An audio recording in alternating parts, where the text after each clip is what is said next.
नमस्कार बंधुगण मु सरोज आपण मानक साहित्य संभार यूट्यूब चैनल को स्वागत करुच्ची। बंधुगण आपण मानक पई खुशी खबर आसंता जून मासरे यूजीसी नेट एग्जाम होगा जाउछि, जोंथि पई आपण मानक पूर्व प्रस्तुति करनेबा एकांत आवश्यक। तो चलंतु आज आमे यूजीसी नेट रो किछि सिलेबस विषय रे आमे जानिबा, क्यों प्रभाव रु कौन आसुछि से विषय रे आमे किछि आलोचना करिबा। तो आज आमे देखिबा सर्वमोट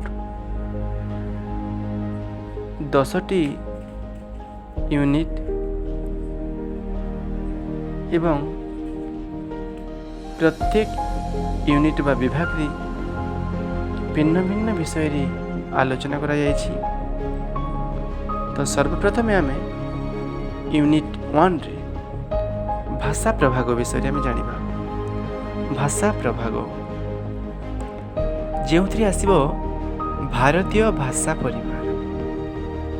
भारतीय भाषा परिवार ओडिया भाषार विकास क्रम, ओडिया भाषार ध्वनि, ओडिया शब्द भंडार जहाँकि तत्सम, तद्भव, देशज और द्राविड़, ऑस्ट्रिक, वैदेशिक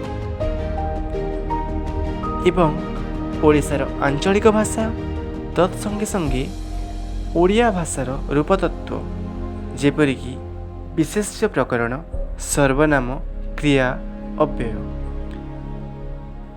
ये समस्त विषय रे आमे विस्तृत भाव पर आलोचना करिबा। ये सब आसीबा हमर यूनिट 1 बा भाषा प्रभाग रे। द्वितीय यूनिट रे आमे जानिबा ओडिया साहित्यर विकास धारा, जहाँकि प्राचीन एवं मध्ययुग, प्राक सारला साहित्य जो आसीबो अभिलेख, बौद्ध साहित्य, नाथ साहित्य, शैव साहित्य,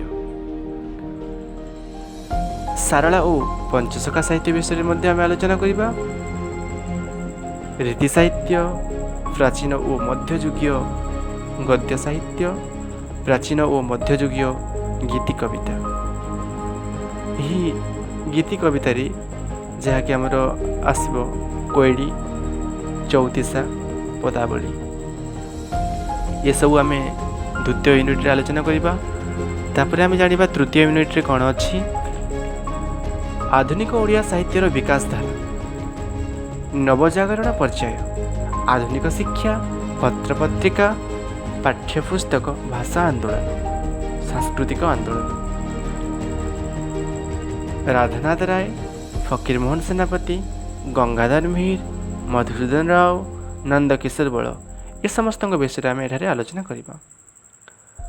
जातीय चेतनार विकास और ओडिया साहित्य रे तार प्रतिफलन, जहाँकि मधुसूदन दास, गोपबंधु दास, नीलकंठ दास, गोदावरीश मिश्र, पद्मचरण पट्टनायक, लक्ष्मीकांत महापात्र, कुंतला कुमारी सावत एमानक विषय एठारे आम आलोचना करिबा। आउ जो केतोटी रही आमर रोमांटिक काव्यधारा माने आमर कालिंदी चरण, वैकुंठनाथ, अन्नदाशंकर राय, मायाधर मान सिंह, राधामोहन गणनायक एमानक विषय आम जानिबा। आउ प्रगतिवादी चेतना रे सचिदानंद राउतराय, अनंत पट्टनायक, मनमोहन मिश्र प्रमुख एमानक विषय आम जानिबा। तो चलतु बर्तमान जानिबा आम यूनिट 4 विषय रे।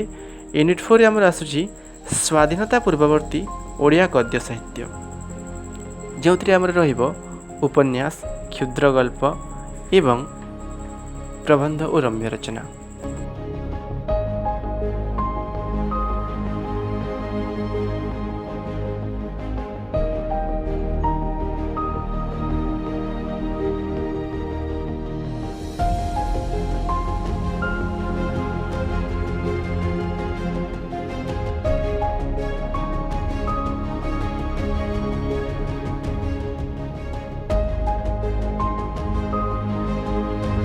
उपन्यास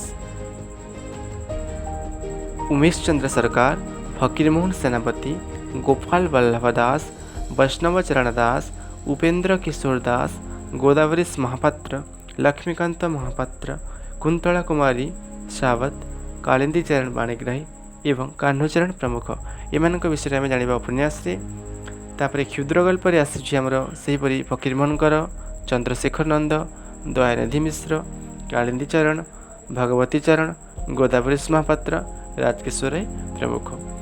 ଏବଂ ପ୍ରବନ୍ଧ ଓ ରମ୍ୟ ରଚନାରେ ମଧୁସୂଦନ ରାଓ, ଶଶିଭୂଷଣ ରାୟ, ବିଶ୍ୱନାଥ କର, ଗୋପାଳ ଚନ୍ଦ୍ର ପ୍ରହରାଜ, ଗୋବିନ୍ଦ ତ୍ରିପାଠୀ ଏମାନଙ୍କ ବିଷୟରେ ଆମେ ଜାଣିବା ପ୍ରବନ୍ଧ ଏବଂ ରମ୍ୟ ରଚନାରେ।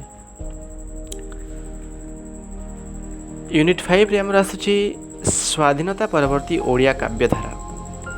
ଚିତ୍ରକଳ୍ପ, ପ୍ରତୀକ, ମିତ୍, ଛନ୍ଦ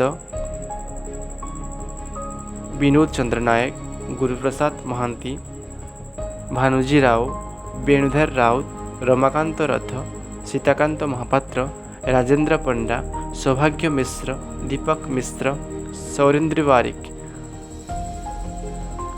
ଏମାନଙ୍କ ବିଷୟରେ ଆମେ ୟୁନିଟ୍ 5ରେ ଆଲୋଚନା କରିବା। ତାପରେ ୟୁନିଟ୍ 6 ସ୍ୱାଧୀନତା ପରବର୍ତ୍ତୀ କଥା ସାହିତ୍ୟ, ଉପନ୍ୟାସ ଓ କ୍ଷୁଦ୍ର ଗଳ୍ପର ସ୍ୱରୂପ ଓ ବୈଚିତ୍ର୍ୟ, ଗୋପୀନାଥ ମହାନ୍ତି, ସୁରେନ୍ଦ୍ର ମହାନ୍ତି, ମହାପାତ୍ର ନୀଳମଣି ସାହୁ, ଶାନ୍ତନୁ କୁମାର ଆଚାର୍ଯ୍ୟ, ରବି ପଟ୍ଟନାୟକ, ମନୋଜ ଦାସ, କିଶୋରୀ ଚରଣ ଦାସ, ବୀଣାପାଣି ମହାନ୍ତି, ରାମଚନ୍ଦ୍ର ବେହେରା, ହୃଷିକେଶ ପଣ୍ଡା ପ୍ରମୁଖ। ୟୁନିଟ୍ 7ରେ ଆଲୋଚନା କରିବା ସ୍ୱାଧୀନତା ପରବର୍ତ୍ତୀ ଓଡ଼ିଆ ପଦ୍ୟ ସାହିତ୍ୟ, ପ୍ରବନ୍ଧ ଓ ସମାଲୋଚନା, ଜୀବନୀ ଓ ଆତ୍ମଜୀବନୀ, ରମ୍ୟ ରଚନା ଓ ଭ୍ରମଣ ସାହିତ୍ୟ। ଠିକ୍ ସେହିପରି ଆମେ ୟୁନିଟ୍ 8ରେ ଆଲୋଚନା କରିବା ଆଧୁନିକ ନାଟ୍ୟ ସାହିତ୍ୟ ବିଷୟରେ, ଯେଉଁଥିରେ ରହିଛି ସ୍ୱାଧୀନତା ପୂର୍ବବର୍ତ୍ତୀ ଓଡ଼ିଆ ନାଟକ, ସ୍ୱାଧୀନତା ପରବର୍ତ୍ତୀ ଓଡ଼ିଆ ନାଟକ ଓ ନବନାଟ୍ୟ ଆନ୍ଦୋଳନ, ଓଡ଼ିଆ ରଙ୍ଗମଞ୍ଚ ଯେପରିକି ପାରମ୍ପରିକ, ସୌଖିନ, ମୁକ୍ତମଞ୍ଚ ଇତ୍ୟାଦି ଏବଂ ଓଡ଼ିଆ ଏକାଙ୍କିକା। ତାପରେ ଆମେ ୟୁନିଟ୍ 9 ଯେଉଁଥିରେ କି ସାହିତ୍ୟ ତତ୍ତ୍ୱ ଉପରେ ଆମେ ଆଲୋଚନା କରିବା। ଭାରତୀୟ ସାହିତ୍ୟ ତତ୍ତ୍ୱ ଯେପରିକି ରସ, ରୀତି, ଧ୍ୱନି, ଔଚିତ୍ୟ, ବକ୍ରୋକ୍ତି।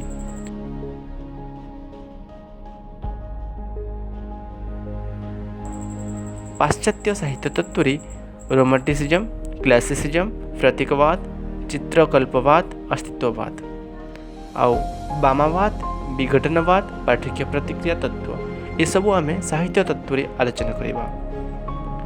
ଆଉ ୟୁନିଟ୍ 10ରେ ଲୋକସାହିତ୍ୟ ଉପରେ ଲୋକସାହିତ୍ୟ ତତ୍ତ୍ୱ, ଲୋକସାହିତ୍ୟ ଅଧ୍ୟୟନର ବିଭିନ୍ନ ପଦ୍ଧତି, ଓଡ଼ିଆ ଲୋକଗୀତ, ଓଡ଼ିଆ ଲୋକକାହାଣୀ ଏବଂ ଓଡ଼ିଆ ଲୋକନାଟକ। ଏହିପରି ଭାବରେ ଆମେ ମୋଟ 10ଟି ୟୁନିଟ୍ ବିଷୟରେ ଆଲୋଚନା କରିବା।